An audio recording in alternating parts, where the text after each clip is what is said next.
പിതൃദിനം എന്ന് വെച്ചാൽ എന്താണെന്ന് എത്ര പേർക്ക് അറിയാം? ചുരുക്കം ചിലർക്കെങ്കിലും കർക്കിടക വാവിനെ പിതൃദിനം എന്നും പറയപ്പെടുന്ന കാര്യം അറിഞ്ഞുകൊള്ളണമെന്നില്ല. എങ്കിൽ എന്താണ് കർക്കിടക വാവ്? കർക്കിടക മാസത്തിലെ കറുത്തവാവ് ദിവസം നമ്മൾ കർക്കിടക വാവ് എന്ന പേരിൽ ആചരിക്കപ്പെടുന്നു.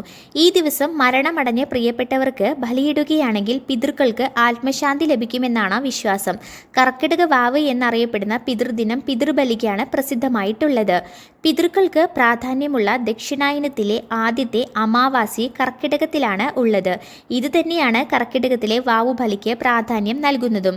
നമ്മുടെ വിശ്വാസപ്രകാരം ഭൂമിയിലെ ഒരു വർഷം പിതൃക്കൾക്ക് ഒരു ദിവസമായാണ് കണക്കാക്കപ്പെടുന്നത്. തലേ ദിവസം മുതൽ വ്രതമെടുത്ത് അമാവാസിക്ക് കുളിച്ച് ഈറനണിഞ്ഞ് മൺമറഞ്ഞു പോയ പിതൃക്കളെ മനസ്സിൽ ധ്യാനിച്ച് ബലിയിടാവുന്നതാണ്. പ്രധാനമായും മഹാവിഷ്ണു, മഹാദേവൻ എന്നിവർ മുഖ്യ പ്രതിഷ്ഠയായ ക്ഷേത്രങ്ങളിലാണ് ഈ ചടങ്ങുകൾ കാണപ്പെടുന്നത്. ബലിതർപ്പണത്തിനായി എള്ളും ഉണക്കലരിയും പൂവും തുടങ്ങിയ പൂജാദ്രവ്യങ്ങൾ ഉപയോഗിക്കാറുണ്ട്.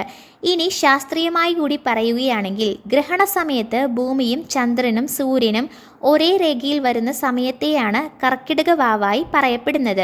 അതായത് ഭൂമിയുടെ നിഴൽ ചന്ദ്രനിൽ വീഴുന്നതാണ് കറുത്തവാവ് എന്നറിയപ്പെടുന്നത്. ഈ ദിവസം കാക്കകൾക്കുള്ള അംഗീകാരവും പ്രാധാന്യവും എത്ര വലുതാണെന്ന് അറിയാമായിരിക്കുമല്ലോ. ഈ ദിവസം കാക്കകളെ കൈകൊട്ടി വിളിക്കുന്നതിൻ്റെ യാഥാർത്ഥ്യം എന്തെന്നറിയാൻ താല്പര്യമുള്ളവർ ചാനൽ കൂടി ഒന്ന് സബ്സ്ക്രൈബ് ചെയ്തോളൂ. അടുത്തൊരു വീഡിയോയുമായി വീണ്ടും കാണാം.